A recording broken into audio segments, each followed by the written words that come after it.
नमस्कार. सखी सह्याद्रीच्या आजच्या भागात मी स्वप्ना आपल्या सगळ्यांचं मनापासून स्वागत करते. नुकताच 12वीचा निकाल जाहीर झालेला आहे.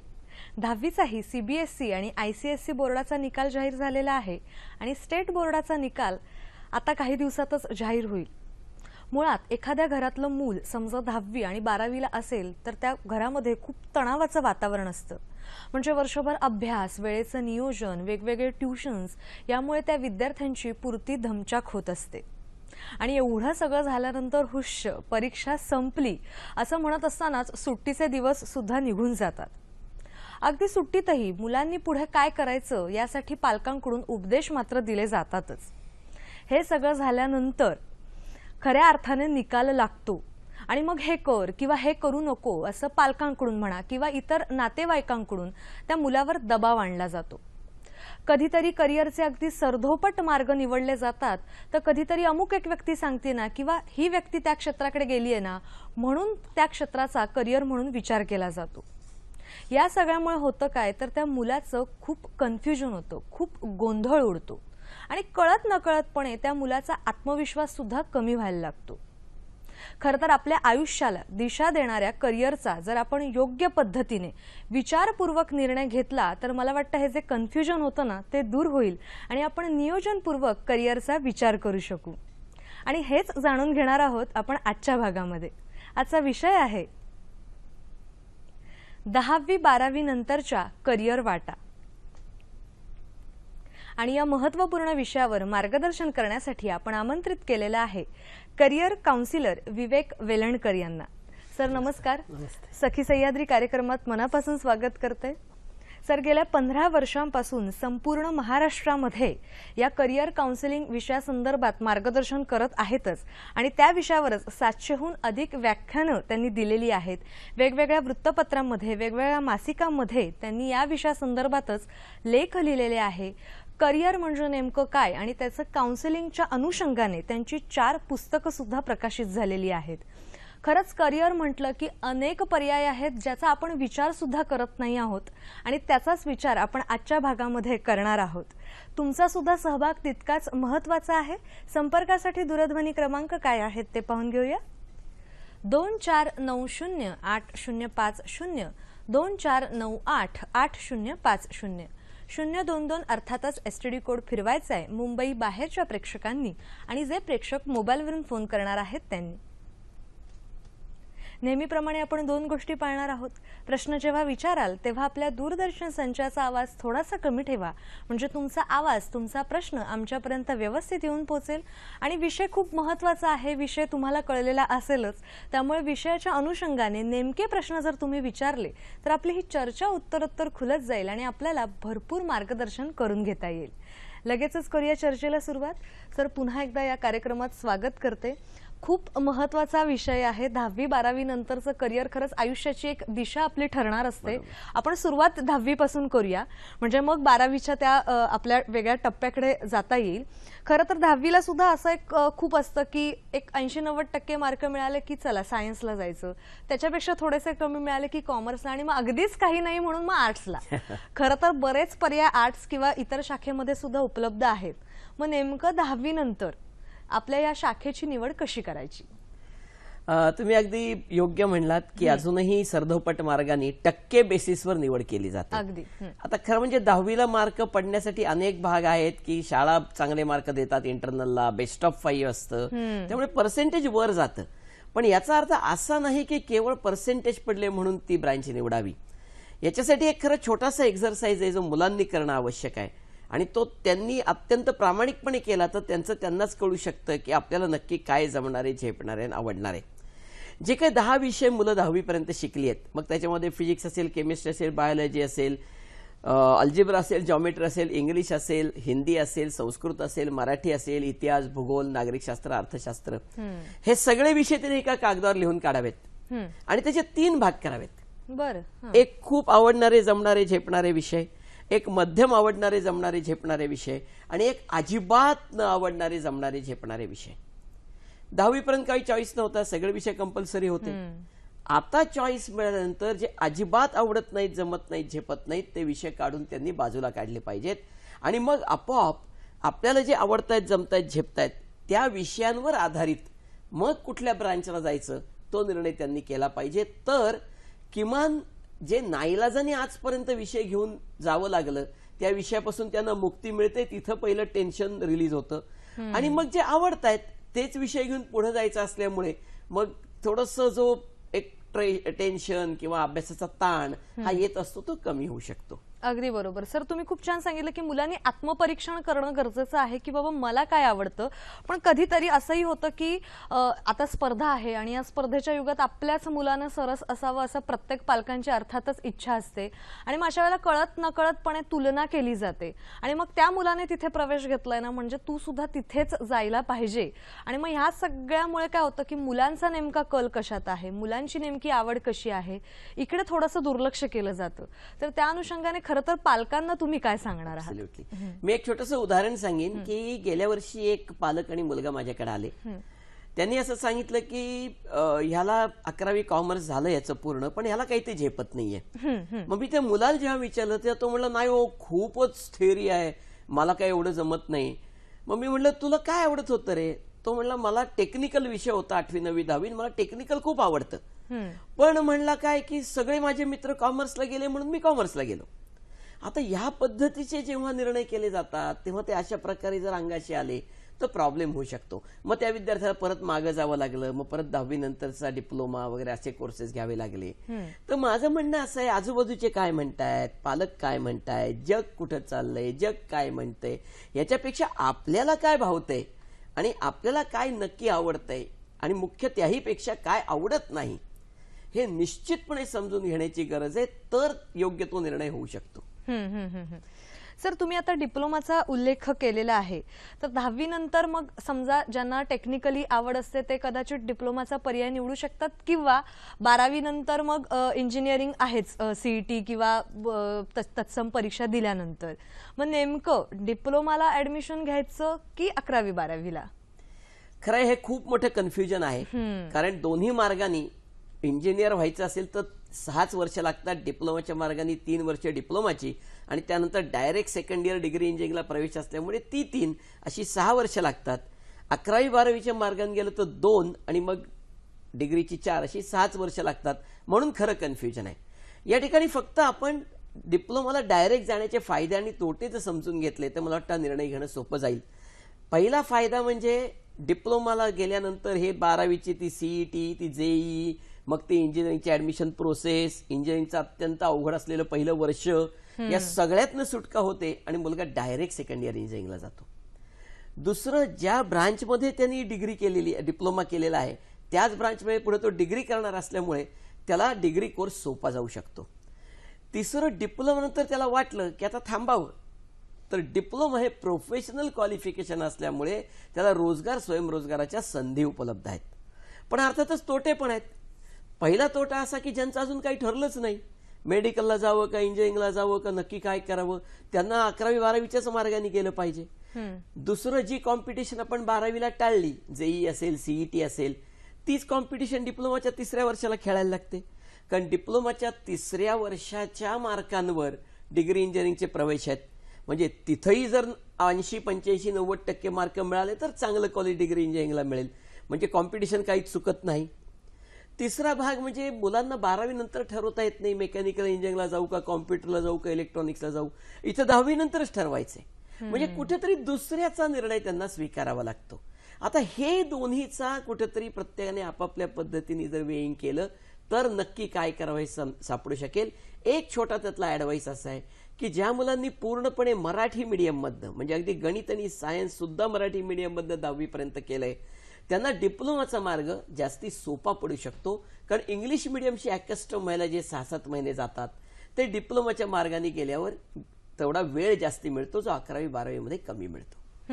कारण का 11वीचं मला वाटतं अर्ध वर्ष झाल्यानंतरच 12वीच्या तयारीला सुरुवात व्हायला लागते आणि त्यामुळे मग कदाचित हा तुम्ही जो सांगितलेला पर्याय 10वीच्या विद्यार्थ्यांना नक्कीच उपयोगाला येईल नाही का. आणखीन जाणून घ्यायचंय पण एक फोन आलेला आहे तो आपण घेऊया. मधुकर आपल्याशी बोलतात साताऱ्याहून. नमस्कार सर. नमस्कार, मी मधुकर शेमडे, पोलीस मित्र, वाहतूक मित्र, सातारून बोलतोय. बोला. हा, मला असं आहे की या व्यासपीठावरून अतिशय मनापासून सुचवायचं वाटतं. इयत्ता 12वी आणि इयत्ता 12वी पास झालेल्या कोणत्याही शाखेतील मुला मुलींनी जिल्हा पोलीस दलामध्ये भरती जरूर व्हावं, ज्यांचं फिजिकल फिटनेस चांगलं आहे. आणि ही परीक्षा केवळ फिजिकल फिटनेस आणि लेखी परीक्षेवरच होते, तोंडी परीक्षा वगैरे असं वशिलेबाजी नसते. अशा मुला मुलींना मोठं करिअर आहे. 5 वर्ष नोकरी झाली की त्यांना PSIच्या परीक्षेला बसता येतं आणि जिल्ह्यात महाराष्ट्रात पहिल्या नंबरने अशा मुलं मुली PSI झालेले सुद्धा आहेत. या निमित्तानं मला या सह्याद्रीच्या दूरदर्शन मार्फत मुला मुलींना सुचवावंच वाटतं. मी पोलिसांच्या सोबतच काम करतो. धन्यवाद सर. एक वेगळा पर्याय त्यांनी सांगितलेला आहेच. आपण त्या मुद्द्याकडे येणारच आहोत की अनेक स्पर्धा परीक्षा असतात, त्या स्पर्धा परीक्षांना कसं सामोरं जायचं किंवा या सरांनी जसं सांगितलं तसं की कोणत्याही शाखेतले विद्यार्थी पोलीस दलामध्ये सहभागी होऊ शकतात.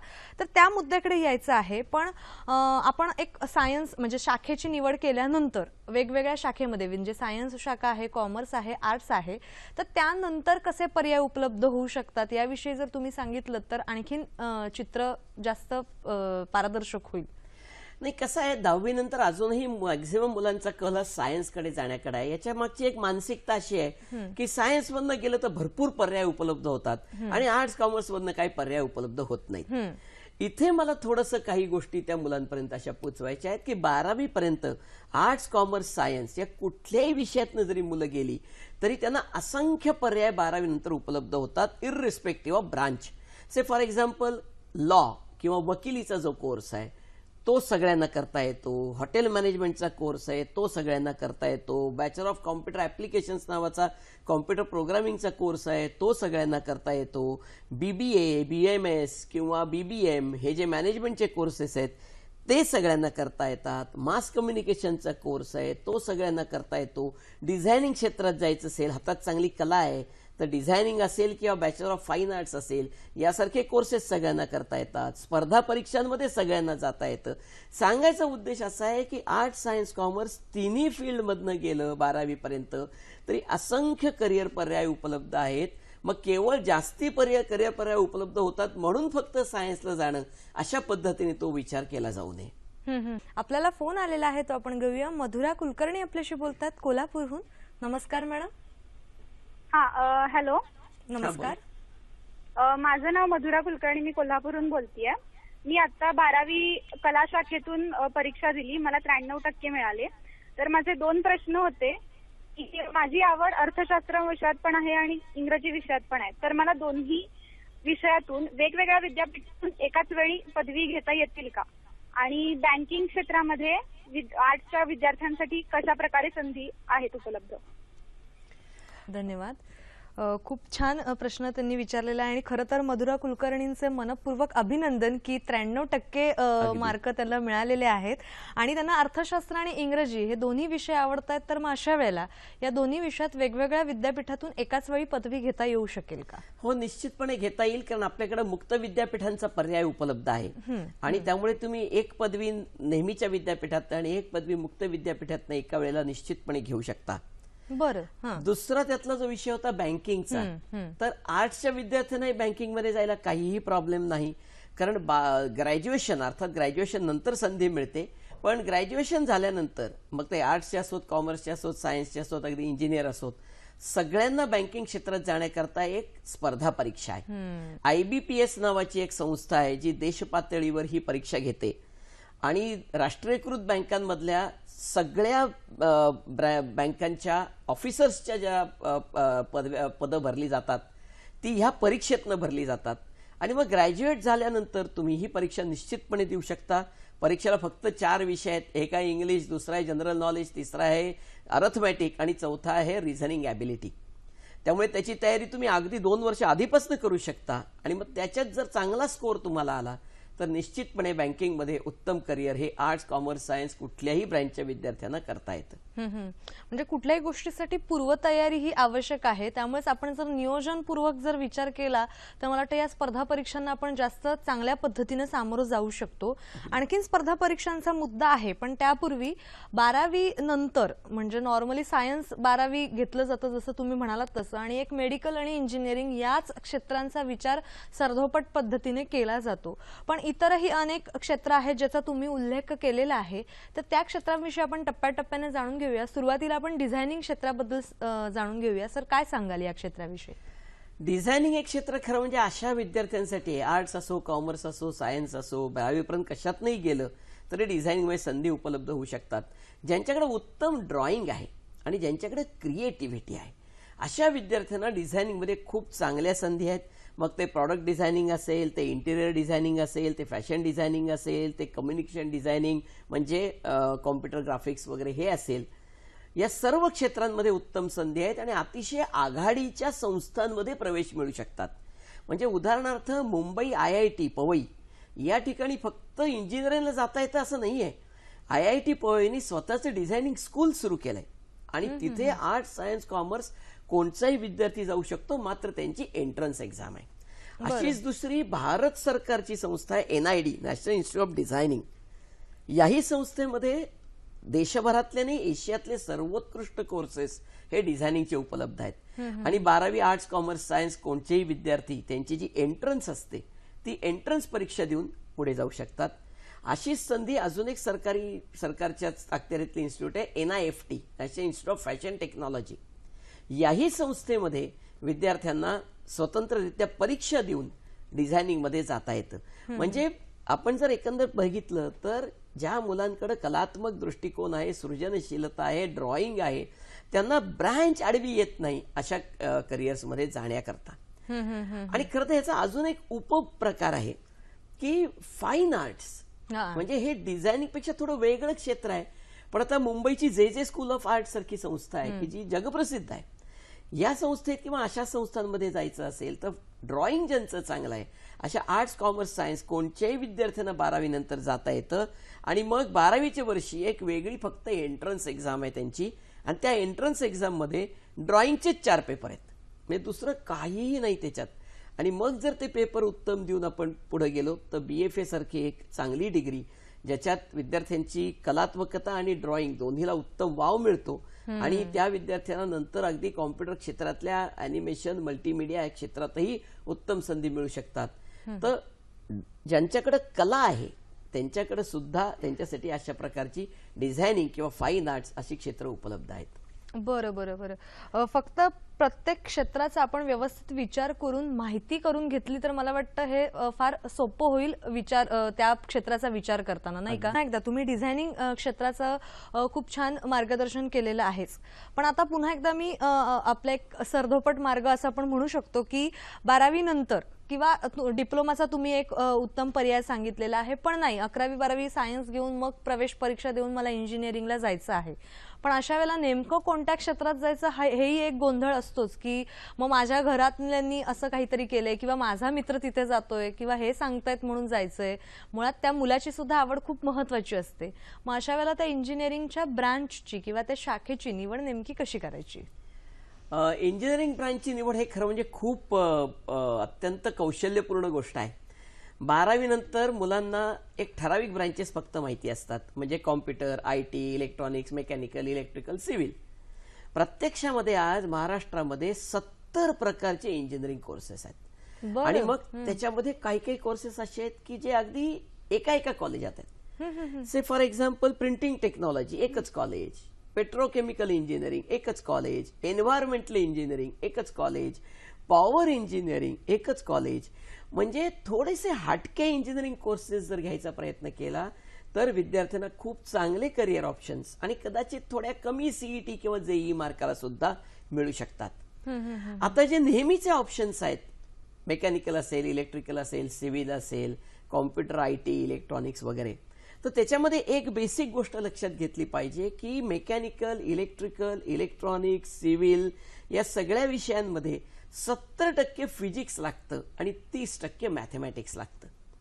त्यामुळे आपलं काय आवडचं आहे, आणि फिजिक्समध्ये सुद्धा पेपर 1 हा मेकॅनिकल सिव्हिल साठी अतिशय उपयुक्त, पेपर 2 हा इलेक्ट्रॉनिक्स इलेक्ट्रिकलसाठी अतिशय उपयुक्त. म्हणजे या पद्धतीने आपण कशात स्ट्रॉंग आहोत ते बघून ती ब्रांच निवडली पाहिजे. कॉम्प्युटर किंवा आयटीत जायचं असेल तर मात्र आपल्याला प्रोग्रॅमिंग क्षेत्रात जायची आवड आहे का, ती ॲप्टिट्यूड आपली आहे का, हे पहिल्यांदा तपासून बघितलं तर कॉम्प्युटर किंवा आयटी या क्षेत्रामध्ये जाणं अतिशय चांगलं ठरू शकतं. मात्र एक लक्षात घेतलं पाहिजे की ह्यातलं कुठलंही क्षेत्र निवडताना केवळ मार्केट कशात आहे किंवा स्कोप कशात आहे असले विचार न करता आपल्याला नक्की काय जमणार आहे ते विचार करून जर गेलं तर इंजिनिअरिंगमध्ये निश्चितपणे अतिशय चांगला करिअर स्कोप आहे. अनेक जण मला विचारतात की कुठल्या ब्रांचमध्ये जास्ती स्कोप आहे. खरं म्हणजे सर्वच ब्रांचमध्ये स्कोप आहे. जे टॉप 20% मध्ये येतात त्या विद्यार्थ्यांना कुठल्याही ब्रांचमध्ये गेले तरी स्कोप अतिशय चांगला आहे. मग आपल्याला हे बघायचं आहे की जी कुठली ब्रांच आपण निवडू ते आपल्या आवडीच्या सब्जेक्टची जर इंजिनिअरिंग ब्रांच असेल तर आपण टॉप 20 मध्ये येण्याची शक्यता खूप जास्त आहे आणि मग आपल्याला तशा प्रकारचा कोर्स हा निश्चितपणे फायद्याचा ठरू शकतो. म्हणजे मुळात स्कोप कशाला हे बघण्यापेक्षा आपली आवड काय आहे हे बघणं फार महत्त्वाचं आहे. आपल्याला फोन आलेला आहे तो आपण घेऊया. रवींद्र कुडाळकर आपल्याशी बोलतायत पुण्याहून.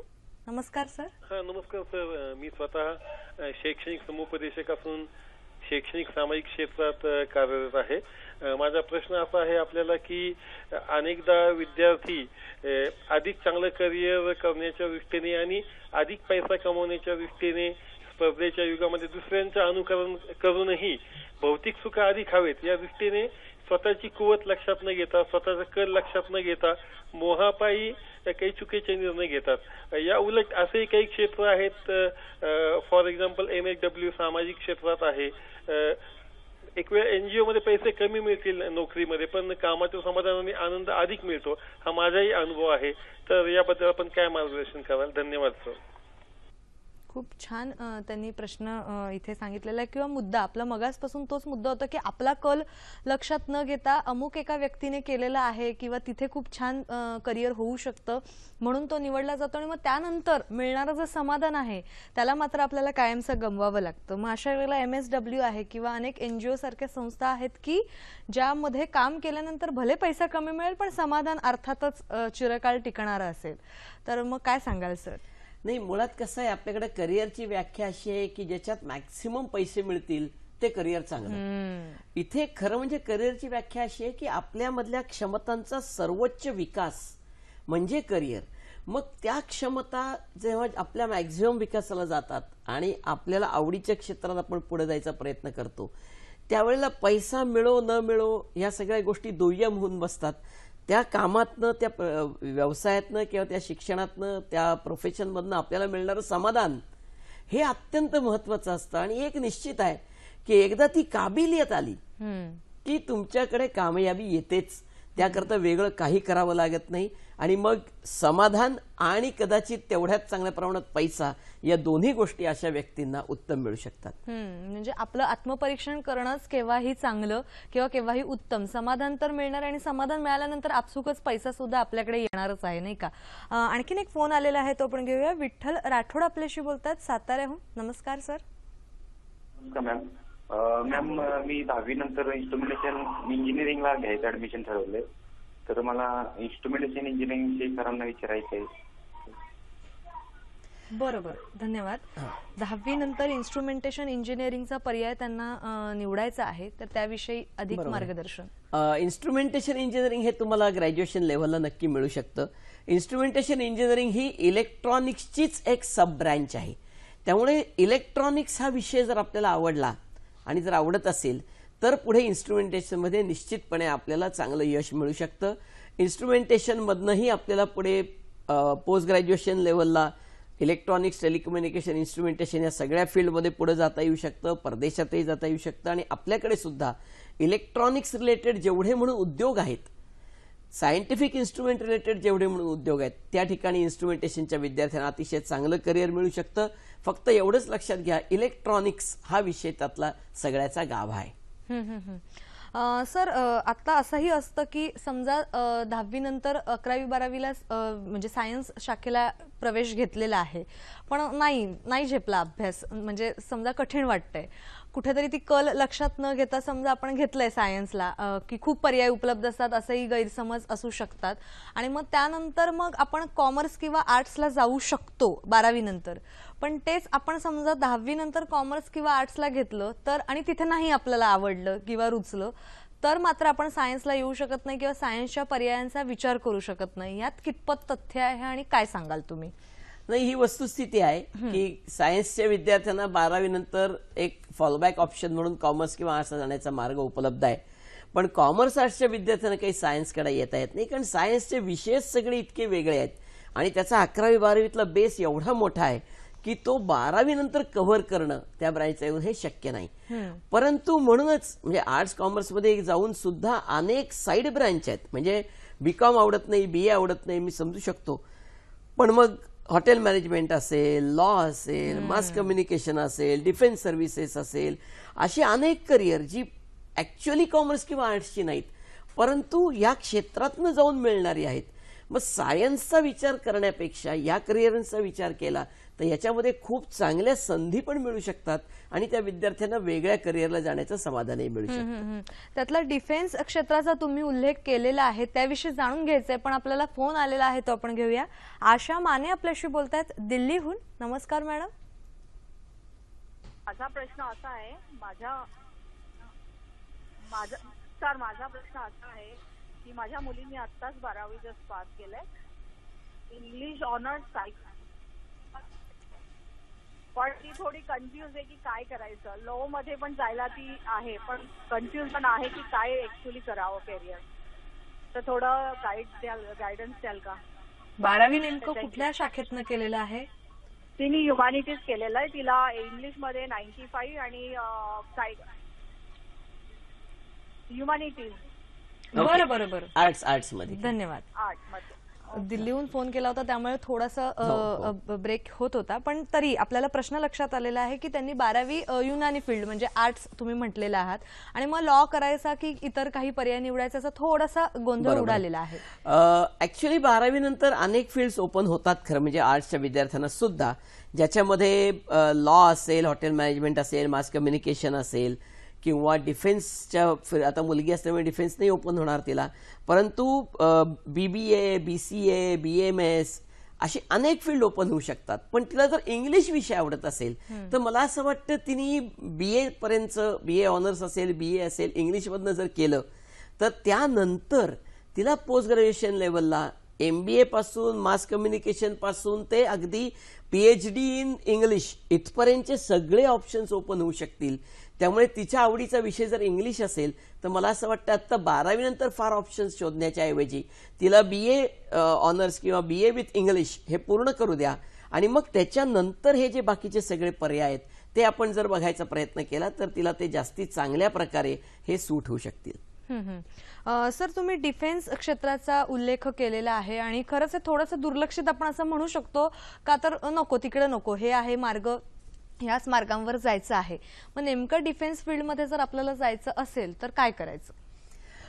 खरं म्हणजे 12वी नंतर मुलांसाठी, मुलींसाठी नाही पण मुलांसाठी अतिशय 3 चांगल्या संधी डिफेन्समधनं उपलब्ध आहेत. ज्यांना इंजिनिअरिंगच करायचंय त्या विद्यार्थ्यांसाठी खरं म्हणजे डिफेन्समधलं इंजिनिअरिंग उपलब्ध आहे. 2 ठिकाणी या इन्स्टिट्यूट्स आहेत. एक आर्मीसाठी जे इंजिनियर्स घडवले जातात त्याचे इन्स्टिट्यूट पुण्यामध्ये कॉलेज ऑफ मिलिटरी इंजिनिअरिंग म्हणून आहे. नेव्हीसाठी जे इंजिनियर्स घडवले जातात त्याचे इन्स्टिट्यूट झामरीन, केरळ या ठिकाणी उपलब्ध आहे. आणि प्रवेश अतिशय त्या मानाने सोपा आहे. कुठलीही CET लागत नाही, कुठलीही JEE लागत नाही. आज जी 12वी झालेली मुलं आहेत त्यांनाही अजून प्रवेश मिळू शकतो. 70% मार्क फिजिक्स, केमिस्ट्री, मॅथमॅटिक्स या 3 विषयात जर बोर्डाला असतील तर ऑनलाईन पद्धतीने या ठिकाणी अर्ज करता येईल. 30 जून अर्ज करण्याची शेवटची दिवस आहे. त्यानंतर नॅशनल लेवलची त्या इन्स्टिट्यूटची मेरिट लिस्ट लावली जाईल आणि त्यातनं साधारणपणे 1,500 मुलांना हे इंटरव्ह्यूला बोलवलं जाईल. त्याला SSB इंटरव्ह्यू असं म्हणतात. त्यातनं जर मुलगा सिलेक्ट झाला तर त्याला इंजिनिअरिंग कोर्स 5 वर्षाचा 100% फ्री ऑफ कॉस्ट, म्हणजे राहणं, जेवण, खाण, कपड्या लत्त्या सकट सगळं फुकट असतं. आणि नंतर आर्मीमध्ये ऑफिसर म्हणून, इंजिनियर म्हणून 70,000 रुपये महिन्याच्या नोकरीवर त्याला ॲब्सॉर्ब केलं जातं. त्यामुळे खूप वेगळी अपॉर्च्युनिटी इंजिनिअरिंगची आणि तेही मोफत इंजिनिअरिंगची उपलब्ध आहे. अशीच दुसरी अपॉर्च्युनिटी ती आहे NDAची, नॅशनल डिफेन्स अकॅडमी, राष्ट्रीय संरक्षण प्रबोधिनी. यांची पण एंट्रन्स आहे. दर 6 महिन्याला एंट्रन्स घेतली जाते. या एंट्रन्सला अगदी 11वी नंतरचा विद्यार्थी पण बसू शकतो. 12वी पूर्ण होण्याची पण गरज नाही. आत्ता जून महिन्यातच त्याची ॲडव्हर्टाइजमेंट येणार आहे. म्हणजे जे आत्ता मुलं 11वीतनं 12वीत जात आहेत किंवा जी आत्ता 12वी पास झाली आहेत त्याही विद्यार्थ्यांना या सप्टेंबरमध्ये या परीक्षेला बसता येईल. या परीक्षेतनं विद्यार्थी पास झाले की SSB इंटरव्ह्यू आणि मग त्याच्यानंतर विद्यार्थ्यांना NDA मध्ये प्रवेश मिळेल. आर्मी, नेव्ही, एअरफोर्स या तिन्ही ब्रांचेसमध्ये ऑफिसर घडवणारी ही संस्था आहे आणि त्यानंतर आर्मी, नेव्ही, एअरफोर्समध्ये त्यांना ऑफिसर म्हणून ॲब्सॉर्ब केलं जातं. अतिशय चांगलं आणि पूर्णपणे मोफत असलेलं एज्युकेशन. अर्थातच दुर्दैवाने परत एकदा मुलांसाठीच आहे, मुलींसाठी नाही. पण ही डिफेन्स करिअर्स कुठेतरी आमच्याकडनं दुर्लक्षित केली जातात.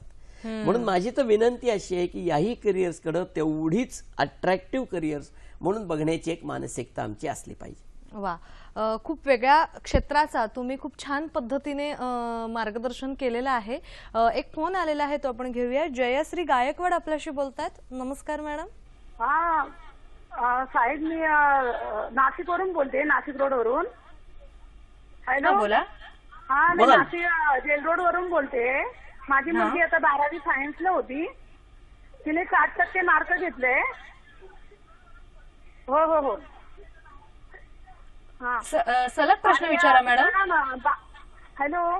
हा, आपला आवाज आमच्यापर्यंत येतोय. सलग प्रश्न विचारा. तिला आहे ना, ती 12वी सायन्सला होती ना, तिला बायोमेकॅनिकल इंजिनिअरिंग करायचंय. हा, तर त्याच्यामध्ये पुढे काही स्कोप आहे का ते, आणि ह्या टक्के म्हणजे ह्या पर्सेंटेजचा नंबर लागेल का असं, बायोमेडिकल इंजिनिअरिंग? बरं बरं, धन्यवाद. 12वी सायन्स घेतलेलं होतं, 60% मार्क मिळालेले आहेत. तर बायोमेडिकल इंजिनिअरिंगचे दुर्दैवाने सगळी कॉलेजेस मुंबईत आहेत. त्यामुळे तुम्हाला नाशिकमध्ये तर नाही मिळणार, पण मुंबईमध्ये कॉलेजेस आहेत. तुम्ही जे आता सेंट्रलाइज ऍडमिशनचा फॉर्म भरणार आहात त्याच्यात तुमचा प्रेफरन्स म्हणून बायोमेडिकल इंजिनिअरिंग निश्चितपणे लिहू शकता. मात्र ती ऍडमिशन ही 12वीच्या मार्कावर नाही, तर ती CETच्या मार्कावर आहे. त्याचा निकाल आता येत्या काही दिवसात जाहीर होईल. त्यातनं आपल्या आपोआपच CETला काय स्कोअर आला तेही कळेल. एक फक्त मी एवढं सांगू इच्छितो की बायोमेडिकल इंजिनिअरिंगमध्ये बायोलॉजी तर आहेच, म्हणजे तुमचं PCMB असलंच पाहिजे 12वीला, पण खूप जास्ती प्रमाणात इलेक्ट्रॉनिक्स आहे. आणि त्यामुळे इलेक्ट्रॉनिक्स विषय जर आपल्याला आवडत असेल तर बायोमेडिकल इंजिनिअरिंग ही ब्रांच आपल्यासाठी चांगली ठरू शकते. आज बायोलॉजी किंवा वैद्यकीय क्षेत्रामध्ये इतक्या मोठ्या प्रमाणावर इन्स्ट्रुमेंटेशन वाढलेलं आहे, मग CT स्कॅन मशीन्स पासून ते MRI मशीन्स पर्यंत, की सगळीकडे आता टेक्नॉलॉजी वाढायला लागली आहे. आणि ती जी सगळी इन्स्ट्रुमेंटेशन आहे हे या बायोमेडिकल इंजिनिअरिंगमध्ये येतं. कोर्स चांगला आहे, नंतर संधी पण चांगल्या मिळू शकतात. पण आपल्याला बायोलॉजी आणि त्याहीपेक्षा जास्त इलेक्ट्रॉनिक्स हे दोन विषय किती आवडतात त्याच्यावर अवलंबून आहे.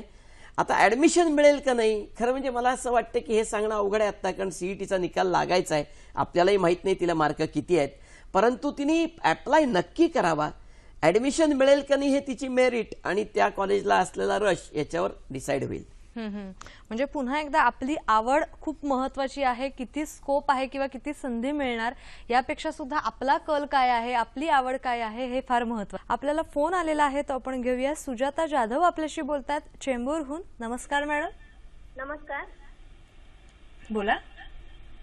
मी सुजाता जाधव मुंबईवरून बोलते.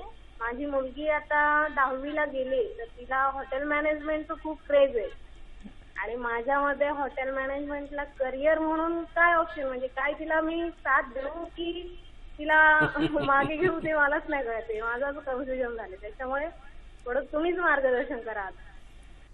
धन्यवाद मॅडम. आपण आता याच मुद्द्याकडे येणार होतो की हॉटेल मॅनेजमेंट हा सुद्धा एक खूप वेगळा करिअर पर्याय होऊ शकतो आणि त्यांचा प्रश्न त्याच अनुषंगाने आहे की तिला खूप हॉटेल मॅनेजमेंटमध्ये इंटरेस्ट आहे. तर नेमकं काय सांगाल या क्षेत्राविषयी? हॉटेल मॅनेजमेंट या क्षेत्रामध्ये संधी खूप आहेत, यात वादच नाही. एम्प्लॉयमेंटच्या आणि सेल्फ एम्प्लॉयमेंटच्या दोन्हीच्या संधी चांगल्या मिळू शकतात. फक्त एक मात्र इथं मला सांगायचं आहे मुद्दाम की हॉटेल मॅनेजमेंट ह्या करिअरमध्ये ना खूप फिजिकल एक्झर्शन्स आहेत. म्हणजे स्टॅमिना, वेळेला 12 तास 14 तास 16 तास 18 तास फिजिकल काम करण्याचा स्टॅमिना हा या क्षेत्रातला सगळ्यात महत्वाचा घटक आहे. त्यामुळे आपल्या मुलीची ती कपॅसिटी आहे का हेही एकदा चेक करून घ्या. मात्र जर त्या क्षेत्रात जायचं असेल तर 3 प्रकारच्या संधी 12वी नंतर मिळू शकतात.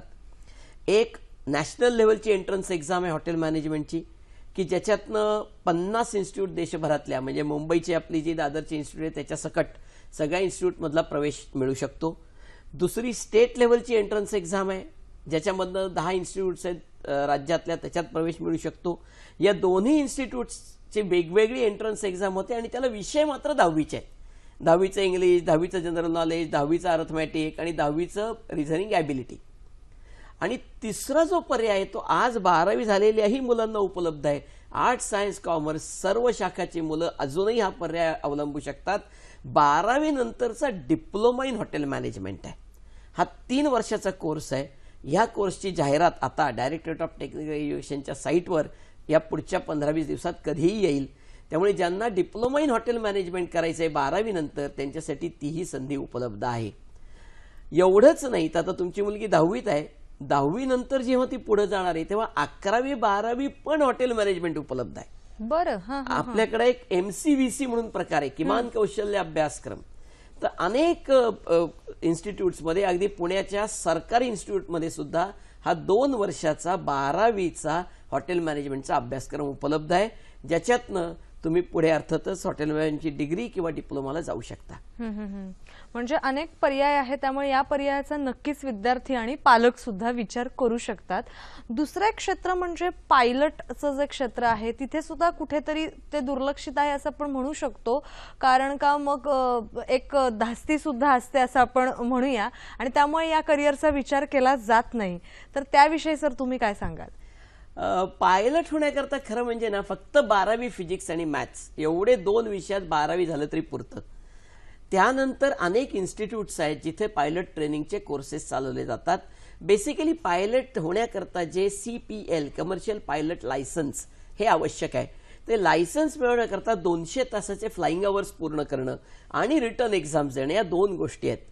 हे सगळे कोर्सेस खूप कॉस्टली आहेत. म्हणजे खरं म्हणजे सरकारी इन्स्टिट्यूट पण आहे, रायबरेलीला इंदिरा गांधी राष्ट्रीय उडान अकॅडमी, त्यांची वेगळी एंट्रन्स होते, मुलं आणि मुली दोघंही जाऊ शकतात. पण कॉस्टली 30 ते 35 लाखाच्या दरम्यान याची कॉस्ट आहे. त्यामुळे कुठंतरी हा एक लिमिटिंग फॅक्टर येऊ शकतो. याचा पूर्ण विचार करून मग त्या कोर्सला जायला हरकत नाही. पायलट याच्याकरता ग्रॅज्युएशन होणं ही आवश्यक आहे असं नाही. याच्यात अर्थात अजून एक थोडासा जाता उल्लेख करतो की पायलटचे हे कॉस्टली कोर्सेस जर नको असतील तर मोफत पायलट एज्युकेशन देणारी संस्था आहे, ती मी मगाशी सांगितलं, ती नॅशनल डिफेन्स अकॅडमी NDA, की जिथे जर प्रवेश मिळाला विद्यार्थ्याला आणि त्यांनी एअरफोर्स ब्रांच घेतली NDA मध्ये तर त्याला मोफत पायलट ट्रेनिंग मिळतं. त्याकरता कुठलाही खर्च येत नाही आणि तो आपल्या भारतीय वायुदलामध्ये पायलट होऊ शकतो. म्हणजे पर्याय अनेक आहेत, फक्त आपल्याला त्याची माहिती असणं फार गरजेचं आहे. आणि मला वाटतं 10वीला आपण गेल्यानंतरच त्या अनुषंगाने जर प्रयत्न केले तर हे जे गोंधळ उडतो किंवा अनेक पर्याय आहेत त्यांची माहिती नसते, हा गोंधळ दूर होईल नाही का? आपल्याला फोन आलेला आहे तो आपण घेऊया. प्राध्यापक भगवान दुर्गे आपल्याशी बोलतात परभणीहून. नमस्कार सर. नमस्कार मॅडम. नमस्कार. बोला. माझा असा प्रश्न आहे मॅडम, माझा मुलगा नुकताच 12वी सायन्सला सर सलग प्रश्न विचारा, आपल्या टीव्ही सेटचा आवाज कमी ठेवा. हो, माझा मुलगा 12वी सायन्सला आता पास झालेला आहे. बरं. तर त्याला CET मध्ये 145 मार्क पडलेत. तर माझा विचार आहे त्याला डेंटल किंवा BAMS पेक्षा जर BVSC व्हेटरनरीला जर त्याला ऍडमिशन आपण दिलं तर भविष्यामध्ये त्याचं करिअर कसं राहील? बरोबर, काय धन्यवाद. चान्सेस आहेत त्याला? बरं, धन्यवाद. हा सुद्धा एक वेगळा पर्याय त्यांनी एक विचार केलेला आहे असं आपण म्हणू शकतो की वेटरनरी डॉक्टर. तर याबद्दल काय सांगाल सर? व्हेटरनरीचे ऍडमिशन खरं म्हणजे आता सुरू होईल, त्याची वेगळी प्रोसेस आहे. पूर्ण नागपूरचं मत्स्य आणि पशुवैज्ञान विद्यापीठ जे आहे त्यांच्या मार्फत या ऍडमिशन सुरू होतात. त्याची वेगळी जाहिरातही येईल. आपण त्याच्यावर लक्ष ठेवा, कारण ह्या PCBच्या CETच्या मार्कावरच ते ऍडमिशन होणार आहेत. 5 गव्हर्नमेंट कॉलेजेस आहेत महाराष्ट्रामध्ये, तिथे या कोर्ससाठी ऍडमिशन मिळू शकते. फी अत्यंत कमी आहे आणि सगळ्यात महत्त्वाचं म्हणजे पुढे जे जॉब ऑपॉर्च्युनिटीज आहेत त्या रोजगाराच्या आणि स्वयंरोजगाराच्या दोन्हीच्या अतिशय उत्तम संधी भारतातच नाही तर परदेशातही मिळू शकतात. भारतामध्ये सरकारी नोकरी तर मिळेलच, परंतु बँका आणि इन्शुरन्स कंपन्या सुद्धा व्हेटरनरी डॉक्टर्सना घेतात. त्यामुळे एक अतिशय चांगलं करिअर आपण निवडताय हे निश्चितपणे लक्षात घ्या. आणि मला असं वाटतं की आपले जे मार्क आहेत ते बघता आपल्याला ऍडमिशन मिळायची शक्यताही खूप जास्त आहे. तेव्हा आपण त्या जाहिरातीवर लक्ष ठेवा आणि व्यवस्थितपणे त्याकरता अप्लाय करून ती प्रोसेस आपण फॉलो केलीत तर आपल्याला BVSCला ऍडमिशन मिळू शकते. सर, अनेक पर्याय तुम्ही सांगितलेले आहेत, वेगळे, अगदी नेहमीपेक्षा वेगळे पर्याय सांगितले आहेत आणि त्यामध्येच मास कम्युनिकेशन हा सुद्धा एक वेगळा ऑप्शन होऊ शकतो. खरं तर वेळ खूप कमी आहे, पण अगदी थोडक्यात सर तुम्ही काय सांगाल या क्षेत्राविषयी? ज्यांना लिहिण्याची वाचण्याची खूप आवड आहे आणि कुठेतरी समाजात मिसळायला खूप आवडतं त्यांच्यासाठी मास कम्युनिकेशन एक अतिशय चांगलं फील्ड असू शकतं. 12वी नंतरही संधी आहे आर्ट्स, सायन्स, कॉमर्स तिन्ही मुलांना, की झेवियर सारखी मुंबईतली इन्स्टिट्यूट असेल, सिम्बायोसिस सारखी पुण्यातली इन्स्टिट्यूट असेल, यामध्ये 3 वर्षाचा उत्तम कोर्स हा मास कम्युनिकेशनचा उपलब्ध आहे. किंवा कोणचंही ग्रॅज्युएशन केलेल्या विद्यार्थ्यांना पोस्ट ग्रॅज्युएशन लेवलला डिग्री आणि डिप्लोमाचे मास कम्युनिकेशनचे कोर्सेस उपलब्ध आहेत. आत्ताचं एकंदरच म्हणजे रेडिओ मीडिया असेल, TV मीडिया असेल, सोशल मीडिया असेल, या सगळ्या मीडियामधनं मास कम्युनिकेशनच्या संधी सातत्याने वाढतायत. त्यामुळे या विद्यार्थ्यांना उत्तम ऑपॉर्च्युनिटी या मिळू शकतात. सर, अगदी जाता जाता आमच्या या सगळ्या विद्यार्थ्यांना तुम्ही काय सांगाल? कारण का खरंच वेगळे पर्याय तुम्ही सांगितलेले आहेत, त्या पर्यायांचा विद्यार्थी नक्कीच विचार करतील. पण अगदी आता 10वीच्या मुलांचा निकाल लागेलच, त्यामुळे थोडंसं त्यांनाही टेन्शन असणारच आहे. त्यामुळे 10वी नंतर नेमकं काय करायचं? कारण का 10वीला तुम्ही जर योग्य दिशा निवडली तर 12वी नंतर अर्थातच व्यवस्थित आपण विचार करू शकतो. तर अगदी जाता जाता तुम्ही विद्यार्थ्यांना आणि त्याबरोबरच पालकांना सुद्धा काय सांगाल? माझं एकच विनंती आहे की मगाशी मी जो एक्झरसाइज सांगितला तो विद्यार्थ्यांना करायला लावा. त्यातनं त्याच्या आवडीचे विषय आणि नावडीचे विषय दोन्ही बाहेर येतील आणि मग त्याच्या आवडीचे विषय ज्या कुठल्या साईडला आहेत ती कुठलीही साईड असो तिकडे त्याला पाठवा आणि त्याला त्याच्यामध्ये त्याचं करिअर करू द्या. सर्वच ब्रँचेसमध्ये, सर्वच फील्डमध्ये करिअर आहे हे लक्षात घ्या, म्हणजे कुठल्याही प्रकारचं टेन्शन घेण्याची गरज राहणार नाही. या सुंदर नोटवर मला वाटतं आज आपण कार्यक्रम इथेच थांबवणार आहोत, कारण का घड्याळ कुठेतरी खुणवतंय. करिअरचे वेगवेगळे पर्याय आहेत, आपण फक्त आपलं आत्मपरीक्षण करायचंय, कल लक्षात घ्यायचा आणि त्या अनुषंगाने करिअरचा मार्ग निवडायचा. अर्थातच समाधान मिळणार आहे आणि तेवढंच संधी आणि पैसा सुद्धा मिळणार आहे. 10वीच्या सगळ्या विद्यार्थ्यांना त्यांच्या निकालासाठी शुभेच्छा देते आणि अर्थातच 12वीच्या विद्यार्थ्यांचं अभिनंदन करते आणि आजचा कार्यक्रम इथेच थांबवण्याची अनुमती घेते. तुम्हालाच आमचा कार्यक्रम कसा वाटला हे आमच्यापर्यंत जरूर पोहोचवा. फेसबुकचं माध्यम आहे, ईमेल आयडीचं माध्यम आहे.